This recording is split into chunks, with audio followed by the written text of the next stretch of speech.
अस्सलामु अलैकुम वरहमतुल्लाह। बिस्मिल्लाह वस्सलातु वस्सलामु अला रसूलिल्लाह। हज़रात, अज़ीज़ुल क़द्र मुहिब्ब गिरामी मौलाना आफ्ताब महशर फ़िरदौसी निज़ामी, अज़ीज़म सादिक़ क़ादरी बदायूनी और दूसरे चंद अहबाब के इस्तिफ़सार पर एक ज़रूरी वजाहत के साथ आप हज़रात की खिदमाते बाबरकात में हाज़री का शरफ़ हासिल कर रहा हूँ। उम्मीद के मेरी एक गुजारिश को तवज्जो से सुनेंगे। हज़रात, देश में लॉकडाउन है। एहतियाती तदाबीर में से एक तदबीर ये भी है कि मस्जिद में भीड़ भाड़ जमा ना की जाए, चंद लोगों के साथ नमाज पंजगाना अदा कर लिया जाए। और अल्हम्दुलिल्लाह सुम्मा अल्हम्दुलिल्लाह, तमाम देश की मस्जिदों में यही हो रहा है और यही होना भी चाहिए कि चंद लोग जो मस्जिद में रहते हैं, मस्जिद में मौजूद हैं, नमाज पढ़ रहे हैं।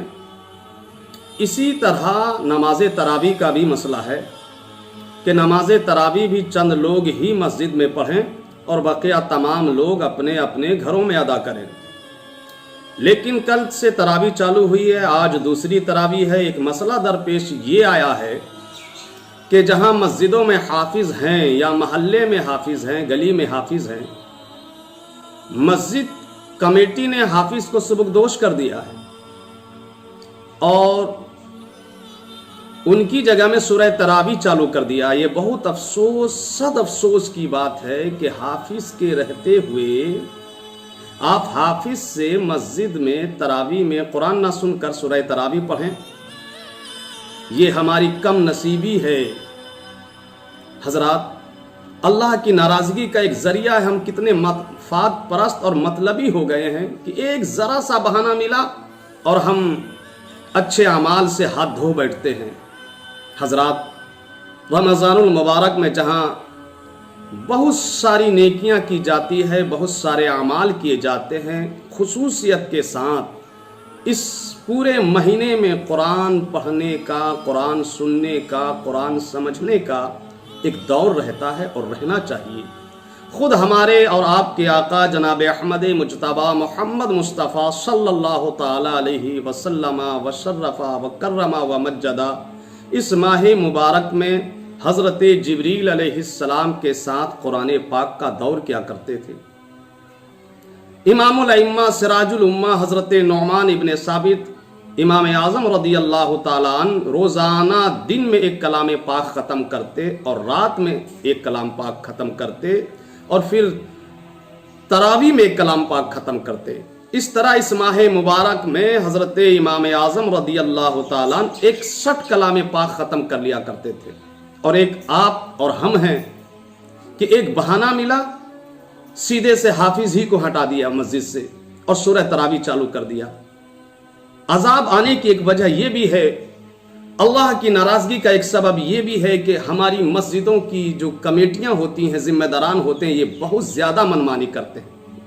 हत्ता के दीनी मसला मसाइल में भी आलिम दीन से ना पूछ कर खुद ही जायज़ व नाजायज़ का फ़ैसला लेते हैं, खुद ही हलाल व हराम का फ़ैसला ले लेते हैं। मस्जिद में क्या होना चाहिए, क्या नहीं होना चाहिए, ये खुद ही फ़ैसला कर लेते हैं। ये भी क़ुर्बे क़यामत की निशानियों में से एक बड़ी निशानी है। अल्लाह के प्यारे रसूल सल्लल्लाहु ताला अलैहि वसल्लम ने फरमाया कि जाहिल लोग फतवा दिया करेंगे।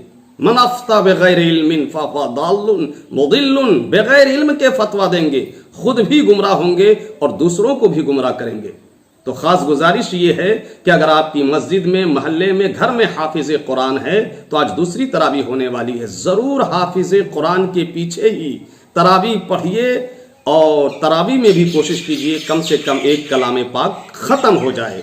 और हाँ, आप चाहे मस्जिद में नमाज पढ़ें या अपने घर में, लॉकडाउन का ज़रूर ख्याल करें और पालन करें। जितने लोगों की इजाज़त मस्जिद में है उतने ही लोग मस्जिद में पढ़ें। मुमकिन है तो हाफिज के पीछे कलाम पाक सुने तरावी में, नहीं तो आप अपने घर में पढ़ें। और ये अच्छा मौका है हुफ़ाज़ किराम के लिए भी।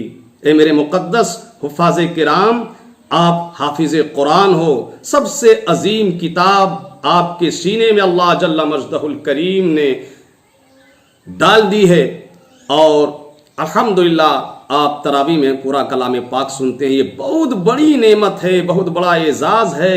اللہ جس کو پسند کرتا ہے، محبوب بناتا ہے، اسی کو حافظ بناتا ہے۔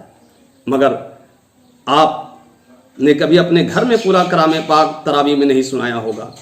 اگر کمیٹی توجہ نہیں دے رہی ہے، لوگ توجہ نہیں دے رہے ہیں، تو ایک ذرا بھی دل چھوٹا کرنے کی ضرورت نہیں ہے۔ آپ اپنے گھر میں اپنے ماں باپ کے ساتھ، اپنے بھائی بہن کے ساتھ، اپنے بال بچوں کے ساتھ کلام پاک کا دور کیجیے، تراویح میں کلام پاک سنائیے۔ اللہ جل مجدہ الکریم قرآن پاک کی برکات سے حفاظ کرام کو، ہم عامۃ المسلمین کو مالا مال فرمائے۔ اور کمیٹی والوں سے میری گزارش ہے کہ اس گزارش پر ضرور توجہ دیں گے۔ وآخر الدعوانا ان الحمدللہ رب العالمین۔